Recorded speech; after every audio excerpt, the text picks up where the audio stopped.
Hey guys, welcome back to Two Brothers Off Script. I'm Jerry. And I am aghast at the situation that we're seeing here today.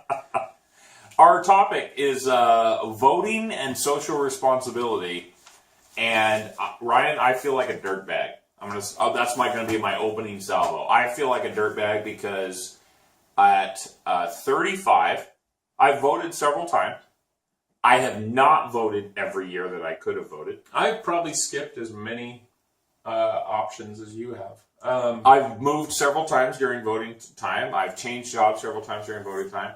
I've moved to multiple states. Quick question. Have you ever gotten a ballot for a state you lived in after you moved? Yes. And trying to decide on local elections for a state you didn't live in? I have never sent it in. After I left the state, I've never sent it back. Right. But that's happened several times where I've gotten that, oh, you were in California, now you're in Washington, you were here, now you're here, now you're here. Because I've moved so many times. It certainly happened. But I see you got your so we received these in the mail the other day. Again, I held this up already. Voters pamphlets, and this is supposed to detail all the information on each individual running for a party, whatever party that might be it the socialist, economic, liberal, socialist, liberal. There was seven. Was it seven? 7 parties. 7 parties for president. For president that made the cut. Yes. You've got to have. Were they running unopposed? I don't even know because I didn't see an opportunity for political debate on these people. I never saw them standing at a podium saying, "This is my background." The Socialist Workers Party nominee is Allison Kennedy for president. She's got no airtime. I've never heard of her before. I honestly think if you want to vote for a female president, you should vote for Allison Kennedy as the Socialist Workers Party nominee and skip Hillary Trump. What about Hillary or Trump? What about there was another one in there? There was Jill Stein. Jill Stein, she's Green Party. Yeah. The Green Party is, I have no idea what they're about because nobody covers these people because they have no chance. There's only 2 people in the world right now that have a chance to be the President of the United States. I'm going to argue 3. And you tell me you're 2, and I'm going to argue 3. Okay, well, Johnson might have a running for it. I don't mean Johnson. Well, he's got really big billboards, and I see those all the time. So we've got Hillary, Trump. We've got Trump, and we've got Dean Cain after Hillary gets arrested. Oh, sure. Yeah. There's always. Is that his name? Is it Dean Howard? What's this guy's name? I don't know. Cain. I don't pay attention to the second in command because they're usually not. Well, he's a guy. If you're thinking that I think he's got a shot. That's president is going to make it, or they're going to be, let's say, removed from office in some way, shape, or form. I don't understand how someone can be running for president when there's an investigation against them, because wouldn't that technically be disqualification? But based on the special circumstances and how they word everything and how Tim Kaine might be president. Yeah. But that would basically, in a sense, null and void the whole situation. But then what I typically see at a governmental level is when something goes so badly, they just kind of say, well, yeah, some things happened. We didn't recognize the entirety of the situation, but we're working actively to correct it by essentially just letting it be and not doing anything about it. So here, swear on the Bible again, and we'll go ahead and move on. They're not going to say because she didn't win or because she won but was she not eligible to win that the whole thing would be null and void because they don't want to go through the hassle. They would just say, we'll just continue on as we are. And let him go on, and then he would get to nominate his own, new vice president or whoever that would be. So, listen to this guy though. I want to say this. So this is this guy's qualifications for vice president. Ready? Actively protested the U.S. war in Vietnam. Well, yeah, that was a long time ago. He actively protested. He may still be. He joined protests in Philadelphia, and he once ran for mayor. In Philadelphia. That's it. But I mean, he's been a rights movement kind of guy, For his whole life. and His name is Osborne Hart.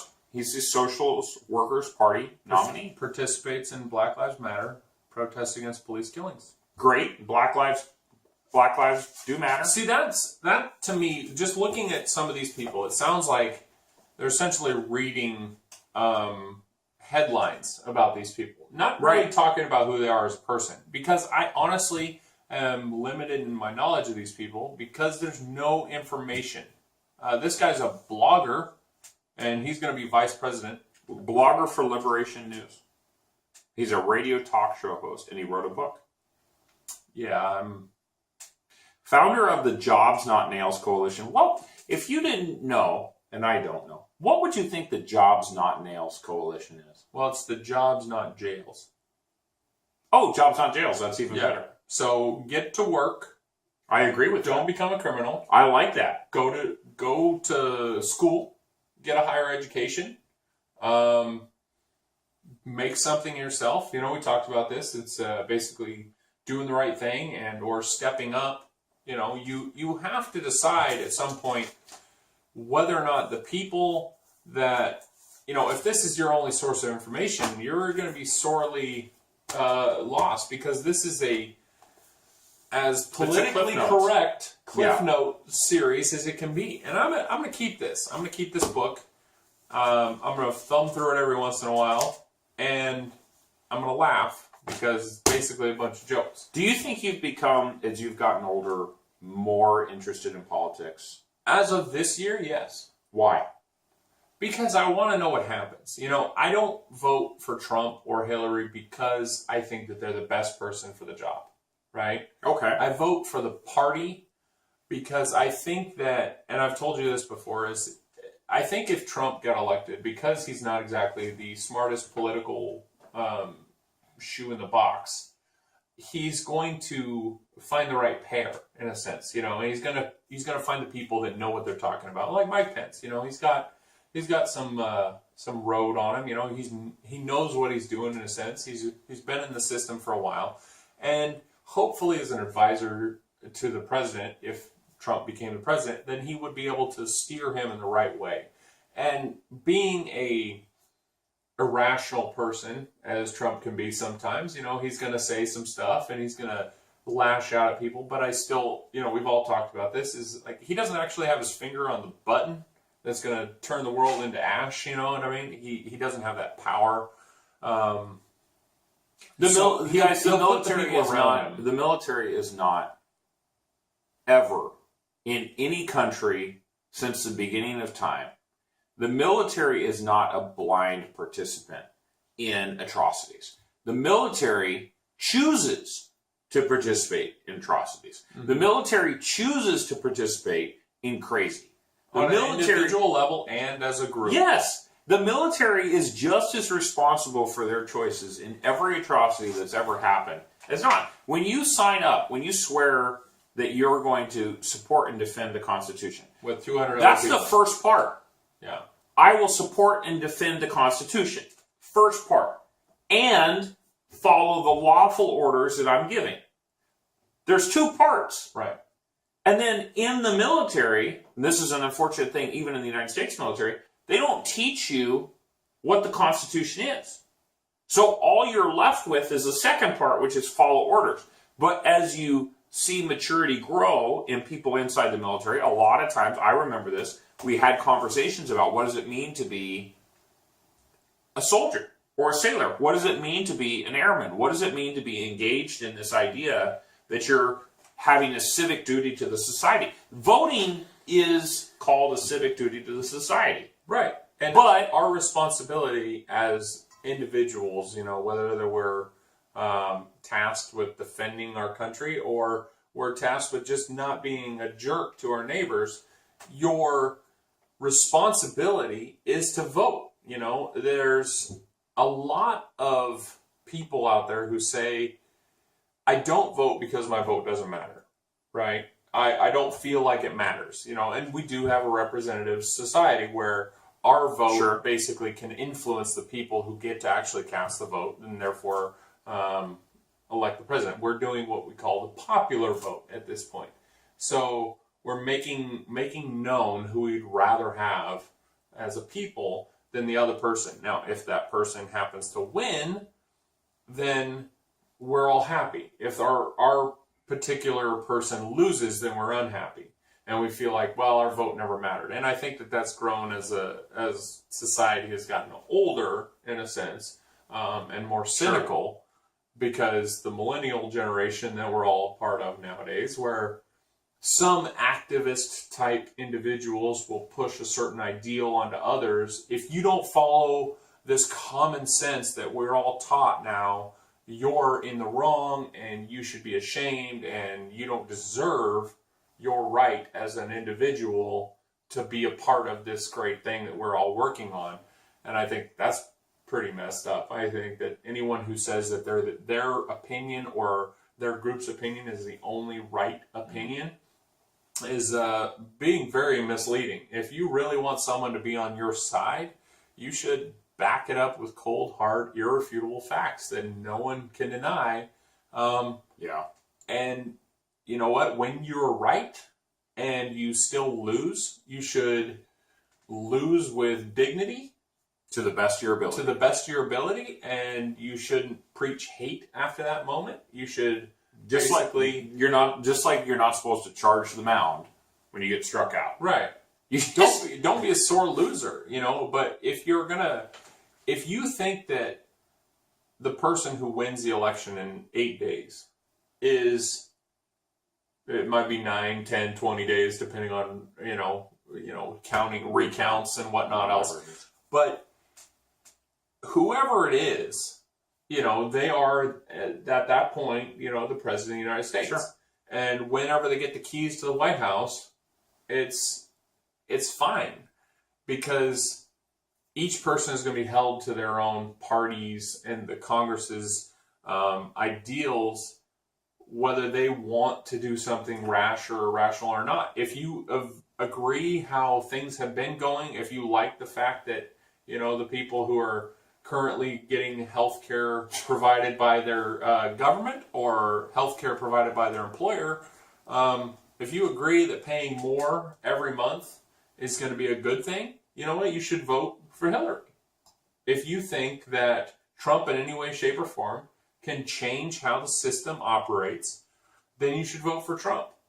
Because that's the basics of the situation. Is you're not voting for change if you're voting for Hillary. If you like how things are, if you feel like you've got the right amount of income, you've got the right amount of taxes, you have everything you need in this life and the next, then you should go ahead and vote for Hillary. But if you think that you want to see the system upturned on its head and really change, you should vote for Trump. Whether that change will actually happen or not. I mean, when Obama was running, he was running on change, as we talked about. It's the person who runs on change is usually the person that's more popular, because as a society, we see all the negative, and that's what's pushed in the media. And they're tied to whoever's currently in charge. Right. There was a whole somebody's got to be to blame. Sure. There was a whole news story about how there was like this freak, typhoon basically on the New Jersey coastline one year, and the most populous governor that they had ever had in the state of New Jersey lost by a landslide because the weather changed. And like they traced back all the pre-storm polling showed he was going to win, and then all of a sudden this storm happens and all these businesses are destroyed, and it was like, well, it's somebody's fault. Right. Well, the response wasn't quick enough. My problem didn't get solved fast enough. Get a new guy in there. Right. Get a new woman in there. Get somebody in there. Because they all believe that the change will happen with the next person. Well, or then there's at least a better shot, right? Like we have a society now, and this is one of my frustrations with the way that laws are put in place is, and you can see it in this when we were looking at this earlier, like there's this thing in there for a carbon tax to reduce sales tax for me, to increase tax for business. Right. I used to work for an aluminum company. It's designed to tax that business higher. Right. And then reduce sales tax for me so I feel better. And then there's this little addendum, and it says, we're going to give $100 a year to poor people. Right. And you look at that, and you're like, those three things... There's no way there's connection. Don't connect. No. They just don't. But in order to get it passed through some, hula hoops that were on fire, they stuck these three things that don't go together, and then they reduce it down to one page too, and it's probably like a 40 or 50 page. It should be one page. Your bill should be one page. They should say, "Hey, we want to." Hey, I just happened to turn to the right page. If we want to simplify, let's say we want to simplify the income tax. This measure would create a new tax and reduce certain existing taxes. So less money, more money. Okay. But you don't know if it's it would impose a new carbon emission tax that applies to the sale or use of certain fossil fuels. Okay, so there's that sounds like a gas three different tax. fuels. There's like gasoline. Is my gas going to get more expensive? Is natural gas involved in that? That's Must an energy. be. It's a fossil fuel. It's a carbon emission, a fossil fuel, and electrically generated from fossil fuels. So if you have electricity that runs on gasoline, if you have electricity that runs on natural gas, well, what it does is it pushes. I think it pushes it would also tax burden from people to business. It would also which, when you do the that, state sales the business tax rate. And I had a guy. I was talking to a gentleman the other day, and he said, "Well, because I had an illustration a few episodes ago where I said I met a guy who owned several restaurants. He said he was going to close several of them down because they were not going to be profitable anymore under the $15 an hour minimum wage." And so this person who's listening to the story says, he goes, "Well, sure, he could shut those businesses down, but his other option is to not make $2 million a year and funnel money into businesses that are losing money." Right. It's a failed propping in system. order to be more fair.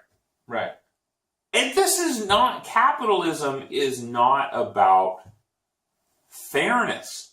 No. It's about selfishness. And I agree that selfishness is not a good thing in a one-on-one relationship. But capitalism says, if I want coffee and I don't have it, I'm going to go find it or buy it or make the business of coffee. That's how I'm going to get coffee. Right. Because I'm selfish and I want some. And what if the coffee that you made in your own backyard happened to be the best coffee in the world, and somebody said, "Wow, you should really sell this." At Starbucks. And then somebody else said, "You know what? Since you're selling that, you're being selfish because you're making money from your hard work." If I had to go out every day and work the land to make something, I'd like to get some sort of payback for my hard efforts, especially if it was in demand that I do so. Sure. Not sacrifice my own time, my own effort, my own money so that somebody else could say, "You know what, you made a green product and you didn't make any money off of it, and that's an admirable trait." I heard a person say the other day, if you have to work to not die and have food to eat, then you're a slave. This is this woman I was listening to. She said, if you have to work to be able to eat, you're a slave. And I was trying to wrap my head around this idea. Because when you think about the idea of social responsibility, to vote or go, serve in the military if you're drafted, or go defend your state if your country was invaded, or to serve on a jury, or to go carry sandbags if the river's flooding, right? Those are your social responsibilities to your community, to your neighbors. If you're not an organ donor, you're selfish. Because when you die, that's a deep topic. You need all of those organs anymore. If you're a smoker, you're selfish. Because you're killing everybody. Organs. Everybody. Not just yourself, everybody else. Think about this though. Like I couldn't. Every one of these things though it's so similar in insanity that it doesn't make any sense anymore. As people, our social obligation is to not be jerks. You know, when you call me up and you say, hey, can you come help me? I could really use a second hand. I said this. And I say, you know, I said this just the other day. It's pretty late. That's a nah. You know, I said this just the other that's going to be a big old nah. You know, I ain't going to do that. It turned out really well the other day. Goodbye. I'm happy for you. I felt like your husbandly duty was carried out by you as the husband. You were supposed to do that, and that's what you did. It was a 2-man job. I needed a second person. Were her arms broken? Huh? Was she incapable of helping you do her thing? Yeah, for what I needed. No? Yeah. Sorry? For what I needed. You should have been more specific. Yeah. Look, if somebody told me, okay, I'm about to die if you don't come over here in the next 5 minutes, I would say, I'm on my way.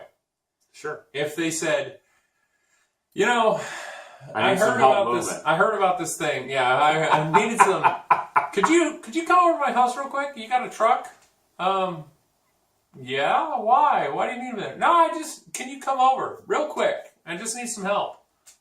Say, okay, what kind of help you need? You know, it's not going to take too long. I just need a little bit of help, and if you got a truck, that'd be great. And I show up in my truck, and they say, can you help me move from my one-bedroom apartment to my studio apartment? Because I can't afford any of the stuff that I just bought, so I need to downsize my life. I'd say you made a lot of bad decisions, and the first one I'm not going to make is help you move. So that's that. But social responsibility is greater than just voting. It's greater than not being a jerk to the person that you're working with. You know, it's like a daily activity that you have to think consciously about. You know, if you're looking at your cell phone and you steer into the other lane and you cause a car wreck, you were being socially irresponsible because that car wreck is now a news story. It's slowed down 500,000 people from getting to work on time. Could have hurt somebody. It's killed somebody. It's killed an animal. It's ruined as many people's days. And then our reaction to something that, even if we weren't in the car or we weren't part of the wreck, but it slowed us down, it's like, man, what a jerk. You know, even if I didn't have anything to do with it, even if it was a complete accident, maybe the person had a heart attack behind the wheel and then they caused the accident, we would still blame that person to the fullest extent of our possible imagination. This person is the fault for my life choices. When in fact, you could have left 10 minutes earlier, skipped the entire event, and been to work early like you're supposed to do, show up 10 minutes early, be proactive, say, I deserve the next promotion, and I want to be better than my station. I want to have more in my life than I currently have. And that's going to require me to make better choices. That's going to require me to step up. It's not going to be me saying, I'm a slave because I only work for $15 an hour as a minimum wage in this state. I deserve so much more. You want fries with that? You know, like, that's a jerk move. To say that I deserve more than I have when I'm not going to be trying to do anything. I'm not going to work harder. If I'm not going to work harder to improve my own station, I'm a jerk. So we take time from our day to make a show, right? I take time from my day for education. We take time from our day to be parents to our children. We take time from our day to work. We take time from our day to drive responsibly. Take time from our day to vote. We have to, if we want more, work harder. And if we want change or continuance or sameness or good governance or whatever it is, if we want those things, we should go do them. Right. Go participate in them. I was looking through this. I saw a couple of people who were running unopposed.